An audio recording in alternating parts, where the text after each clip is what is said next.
too. Hundreds of thousands of your closest friends gearing up for today's St. Patrick's Day in South Boston. Right, so if they're not answering their phone, they're probably out celebrating. The parade is getting started in just a few hours from now. Some changes coming to the parade this year, too. So let's get out to our Matt Fortin along the parade route.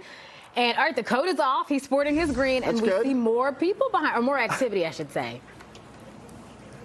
Yeah, Lauren and Jeff, we're along West Broadway now in South Boston, right along the parade route, and there are some vendors starting to show up, getting their gear out. There's some food firing up over there, so this is definitely where the action is going to be in just a few short hours. The parade is going to kick off at 11:30 just down the street at the Broadway T-stop, and from there the parade will go down Broadway where we are and zigzag through South Boston and then down Dorchester Street and then wrapping up at Andrews Square. And this parade, it's always a blast and a huge celebration for Boston. Now, up to 1 million people attend every year, and this is a celebration that goes back over 100 years.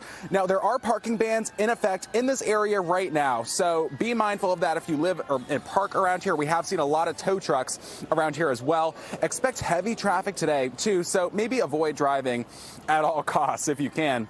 The MBTA, meanwhile, they are running rush hour service for much of the day along the Red Line, but they may have to bypass the Broadway stop at times due to the heavy crowds. So this is all being organized by the South Boston Ally War Veterans Council, and city officials have a warning out that they want to make sure this is a family-friendly event, and they are cracking down on the public drinking to keep in that. We ask anyone coming to treat this event and the neighborhood as if it was your home. You know, Boston is a welcoming city, but the fact is we do not welcome unruly and unlawful behavior. All right, so last year there actually were a number of arrests due to some unruly behavior, even some violence. And coming up at 7:30, we're going to go over to some of the changes being put in effect this year so the city tries to crack down and decrease that and make sure this, again, is a family-friendly event. For now, reporting live in South Boston, Matt Fortin, NBC 10 Boston.